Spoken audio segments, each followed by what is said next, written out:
Good morning everyone, this is As Muhammad Khan and I welcome you in today's segment. In our previous segment student we have discussed about the morphology of root and stem. Today we will discuss about the morphology of the most important part of the plant and what is it student? It is leaf. And it is the most attractive part of the plant after the flower student.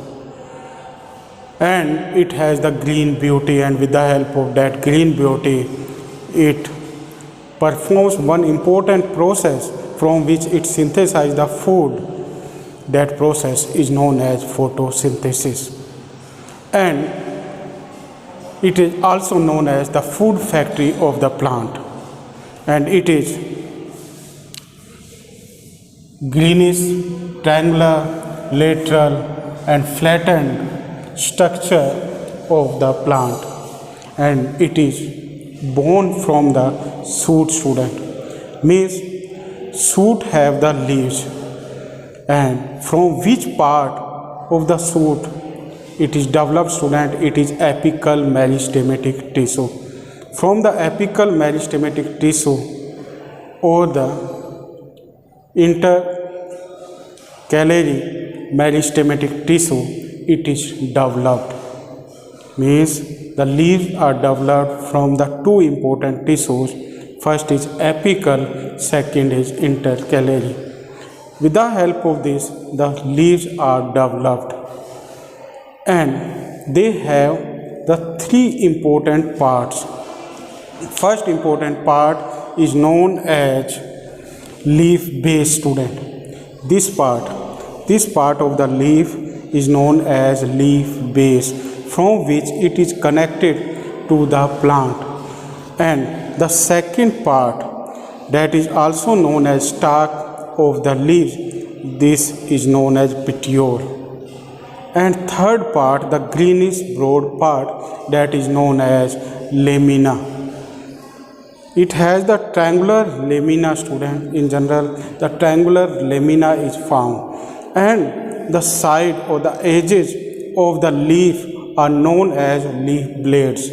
These sides are known as leaf blades, and inside the lamina student there are the veins are found, and the main vein of the leaf is known as midrib. This main vein is known as midrib. In this you can also observe this main vein, and it is known as midrib. What we call it? It is known as midrib. And the side veins are also found, and these side veins have the different pattern student. Like in the monocot plants it has the parallel venation, means these side veins has a parallel venation, and in the dicot plants like in the banyan they have the reticulate venation. This type of venation they have. So it depends on the type. After the morphology of the leaf student we will discuss about the types of leaves. On the basis of the different criteria we categorize the leaves into different types. Like the first, we categorize the leaves according to the leaflets. According to the leaflet student, according to the shape of the leaf, we can categorize the leaf into two types: simple leaf and compound leaf. The leaf that has only one leaflet is known as simple leaf. If there is more than one leaflet are found in the leaf, that leaf is known as compound leaf student. Now in the simple leaf there are the small leaves may be attached with this, and those simple small leaves are known as stipulas. What we call them student?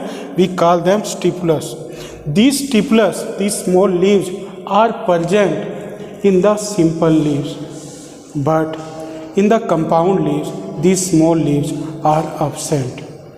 Means the stipulas are absent, and these simple leaves have the bud on its axis. Means the bud is present at the axis of the leaflet.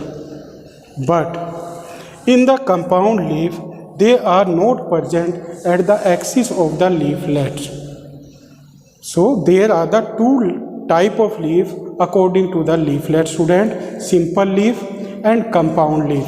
Simple leaf example is banyan leaf, student. Banyan leaf is an example of simple leaf, and the rose leaf is an example of compound leaf, student. So there are the two type of leaf according to the leaflet.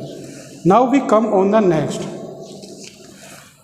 According to the venation, we can again categorize the leaf into two types. First is the leaf that have the parallel venation having leaves, and the leaf that have the reticulate venation having leaf. So all the monocots have the parallel venation, and their leaves have the side veins parallel to the mid vein, student. But in this, those side veins are not parallel. They are found as a network, as a net-like structure inside the leaves, student. So they have the reticulate venation. So there are the two type of venation is found in the leaf, and we can categorize those leaf into two types: parallel venation having leaves and reticulate venation having leaf. Parallel venation having leaf is found in the monocot like wheat, rice, sugar cane, and these reticulate venation leaves are found in banyan, rose, and guava, neem. They have the reticulate venation leaves, student. Now we come on the next. It is the important criteria, student, from which we can again categorize the leaf into different types. And this criteria is known as phyllotaxy. Phyllotaxy is the branch of botany, student, in which we study about the arrangement of the leaves, on the stem or the branches. So according to the pattern of arrangement of the leaves on the stem or the branches is known as phyllotaxy, student. So it is the most important term. You learn it, phyllotaxy. Now according to the phyllotaxy, we categorize the leaves into three types. First is alternate leaves, opposite leaf, and whorled leaf. Now, what is alternate leaves? Alternate leaves are the leaves that is produced by the bird, and it is produced as a single leaf, student. Means alternate leaves is produced from the nodes as single, and these leaves are found in mustard, sunflower. In the mustard and sunflower, alternate leaves are found, or alternate phyllotaxy is found. Second is opposite. In this, from the nodes of the branches or the stem, student, there are the two leaves are produced, and those leaves have the opposite direction. That's why this type of leaves are known as opposite leaves, and they are found in the guava and calotropis, student. In the calotropis they are found.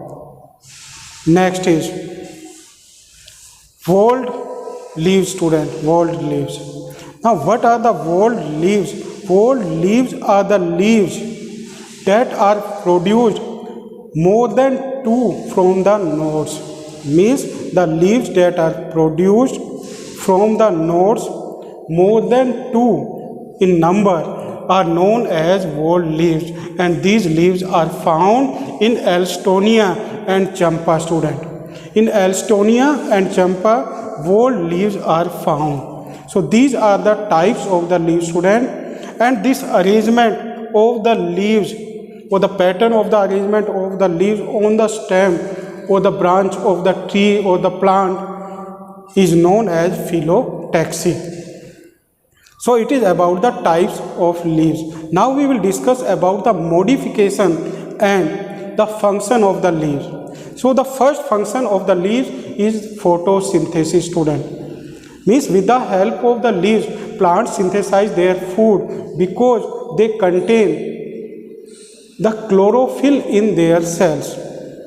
Due to the presence of the chlorophyll or due to the presence of chlorenchyma tissue, they can synthesize the food. Means all the leaves have the green color, and they have the green color due to the presence of the particular type of tissue that is known as chlorenchyma. And that chlorenchyma have the plant cells, and those plant cells have the chlorophyll in them. And due to having the chlorophyll, they trap the sunlight, and they do the photosynthesis, or they synthesize the food. So photosynthesis is the first function of the leaf, student. Second function is the storage of food. There are many leaves store the food, student, and they help the plants in the adverse condition or the unfavorable condition. At the time of the unfavorable condition, that food is supplied to the different parts of the plant. Especially this type of leaves are found in the onion and aloe vera, student, aloe vera, or in the desert plant. In the desert plant also this type of modification is found, student, in which they store the food. First they synthesize the food, and after the synthesizing they store the food in their cell, student, in the vacuoles. And for this, plant cell have the large size vacuole for the storing the food. Next is vegetative propagation. With the help of the leaves, some plants can be reproduced, student. With the help of leaf also, there are some plants are reproduced, like the bryophyllum. Bryophyllum have the margins at the surrounding of its leaves, student, and from those margins there are the buds are produced, and from those buds the new plants are produced when they get the favorable condition like soil, water and air, student. So they can also do the vegetative propagation. Next important function that they do, student, they protect themselves. Means the leaves can be modified for the protection of the particular plant. Like the leaf can be modified into tendril. Like in the pea plant, leaves can be modified into tendril, and with the help of that tendril, they can take the spore from the neighboring structure, and it helps them in thigmotropism. Next is thorn. In some desert plants, student, or some arid plants, leaves are modified into thorns or spines, and with the help of those thorns or the spines, they are protected from the animals or from the herbivores. Next is there are some plants, especially the insectivorous plants, student. Those insectivorous plants help the plant in catching the insects, like the peach plant. Peach plant have the lid-like structure on its peach, and that lid-like structure is made up of leaves, student, and with the help of that it traps the insects. So leaves also help in the catching of insects.